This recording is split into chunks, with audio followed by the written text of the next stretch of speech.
Gusto ko lang i-share sa inyo guys, itong dalawang timer na ito, kung ano ang pagkakaiba nilang dalawa. Ito kasi on delay timer, tapos ito naman ay instantaneous timer. Instantaneous timer ito guys. Ngayon, kung makikita naman natin dito sa diagram niya, ito yung on delay timer natin. Ang source niya ay 2 at saka 7, no? Ang power supply 240 volts din ito guys. Pwede rin 250 volts, no? Ang resistive load niya ay 5 ampere. Dito naman sa instantaneous timer, no? Kung makikita natin instantaneous timer, mayroon siyang A and B. Mayroon kasing design na ganito na mayroon siyang A and B pagpipilian mo. Tapos 250 volts AC, 5 ampere din ang kanyang resistive load, ang kanyang contact, no? 5 ampere ang kanyang kayang i-carry. 250 volts AC din siya, no? Ito yung instantaneous timer natin guys. Ngayon guys, nakakabit ito sa 1 at saka 3, no? Ang normally open. Ang instantaneous timer kasi bali instant ang kanyang contact. Sa instantaneous timer kasi ito yung seconds, ito yung minutes, no? I-set natin ganun. Kung i-set natin ganun, seconds yan. Pag dito naman sa kabila, minutes, no? Set natin sa seconds. Tapos dito naman nakalagay sa times 1 at saka times 10, nakasetting sa times 10. At saka ang instantaneous timer natin, pwede rin siya supplyan ng 24 volts DC. Tapos pwede rin siya supplyan ng 250 volts AC. Ganon din dito guys, no, sa ating on delay timer. Kung makikita natin dito, mayroon din siyang DC. Pwede mo rin itong supplyan ng 30 volts DC. Itong timer na ito, 30 volts DC, kaya niyang makarry. Kung makita natin dito guys, pareho lang ang kanilang connection, no? Nakalagay sa normally open. Dito natin ilagay yung on delay timer. Dito naman yung instantaneous timer, nakalagay din sa normally open. Kung makikita natin, no? Nag-jumper tayo dito, papunta sa number 1. Lusot niya ay number 3, normally open. Ganon din dito guys, no? Nag-jumper tayo dito, papunta sa number 1. Lusot din sa number 3 na normally open. So ngayon guys, ilagay natin to para makita ng mga baguhan. Ilagay natin sa 5 seconds. Tapos dito naman ilagay natin to sa 5 seconds din, no?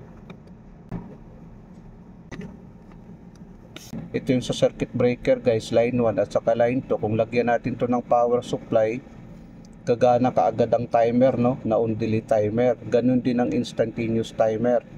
After 5 seconds guys, i-close to ng timer natin. Itong timer na on delay, gagana ang contactor natin. Ito namang instantaneous timer, pag magkakaroon to ng power supply, mag-close kaagad ang contact nito.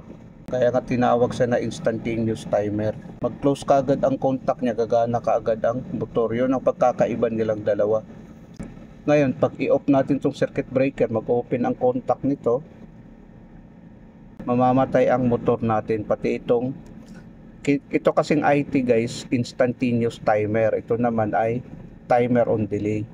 Ito yung diagram niya guys. Ngayon, i-try natin na ating tingnan. Lagyan natin ng power supply.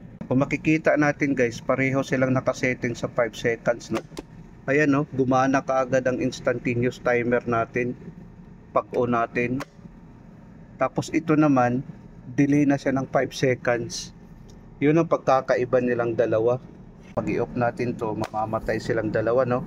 Pag i-on natin, pag masdan natin guys, no? Kung makikita natin itong instantaneous timer, pag masdan natin, mag-on kaagad, i-on natin ang circuit breaker, mag-on kaagad ang contactor. Ayan, no? Nag-on kaagad ang contactor. Pag nakalagay sa instantaneous timer.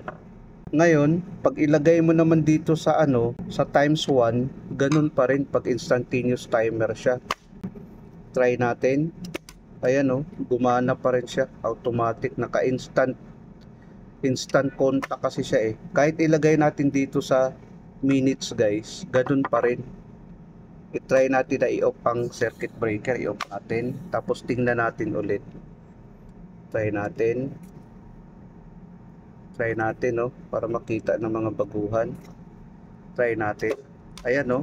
Gumana pa rin siya kasi kahit nakasetting sa minutes, gumana pa rin sa instantaneous timer natin. Hindi katulad dito guys, oh, pag i-off natin to, hindi katulad ng on delay timer natin. Ayan, oh, hindi kaagad siya gagana.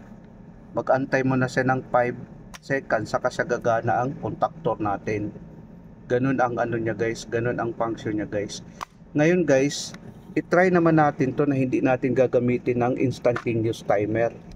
Ang instantaneous timer kasi nito, dito lang kasi, dito kasi ang instantaneous timer. Ang 1 at saka 3, itong side na ito.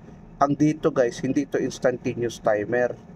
Ilagay natin sa 8 at saka 6. Ang function naman nito guys, parang ordinary timer lang. Pag dito natin ilagay na connection, itong connection na ito. Dito kasi ang instantaneous timer. I-try natin ilagay. Ilagay lang natin to dito sa kabila. Dito lang natin ilagay. Ito guys ay normally open ito. Ilipat lang natin to dito sa kabila. Ilipat lang natin to guys dito sa number 8. Yan. Kaya natin ilipat. Ito siya guys, ang function nito ay normal timer na siya. Parang on delay timer na rin. I-on natin tong circuit breaker. I-on natin ang circuit breaker. Yan, naka-on na ang circuit breaker. Ayan na yung function niya guys. Ayan, kung makikita natin, gumana itong ano no. Gumana itong sa on delay timer. Tapos ito siya guys, dapat pala nakasetting to sa seconds. Try natin setting sa seconds. Ayan, gumana siya guys no. Ngayon i-off natin, nakalagay siya sa seconds no. Tapos dito naman nakalagay sa times 1. I-try natin i-on. Try natin i-on ang circuit breaker. Ayan. Gumana kaagad ang contactor natin kasi nakalagay siya sa times 1. Ilagay natin sa times 10 guys. Ayan. Ilagay natin sa times 10. I-try natin i-off. Para makita ng mga baguhan. Ayan oh. Nakalagay siya sa times 10. Hindi kaagad siya gumana.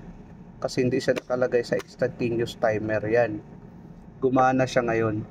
Ilagay natin dito sa 6 seconds. Ilagay natin dyan. Tingnan natin kung pareho ba ang kanilang ang kanilang gana. I-try natin i-on. Ilayo lang natin tong video. Try natin. Ayan. Gumana sila pareho guys. Kasi hindi siya nakalagay sa instantaneous timer. Itong instantaneous timer kasi natin, dito rin gumana din no. Ito kasing instantaneous timer natin, mayroon siyang pagpipilian. Pwede siya sa instant contact, instantaneous timer, pwede rin siya doon sa normal timer lang na on delay timer. Ngayon, kung i-try natin, no, pag i-off natin, pag i-on natin tong circuit breaker, pareho silang gagana. Kung makikita natin, no, pareho silang gagana. Ayan, no, kung makikita natin, gumana sila pareho. Yun ang trabaho ng instantaneous timer natin at saka yung on delay timer. At yun din ang pagkakaiba nilang dalawa guys, kung makikita natin. Ang kagandahan lang sa instantaneous timer, mayroon tayong pagpipilian. Hindi katulad dito na nakasetting na sa on delay yung timer niya. Yun ang pagkakaiba nilang dalawa.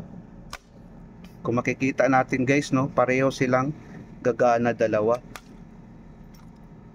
On natin ang circuit breaker, no, kung makikita natin. Ayan no, pareho silang gagana dalawa. Makikita natin ito ang on delay timer. After 5 seconds gagana siya no. Ayan. Ganun din dito guys sa instantaneous timer natin no. After 5 seconds gagana din siya. Ayan no, kung makikita natin. Nakasetting siya sa times 10. Tapos nakasetting din siya sa seconds. Yun ang pagkakaiba nilang dalawa sa instantaneous timer at saka sa on delay timer.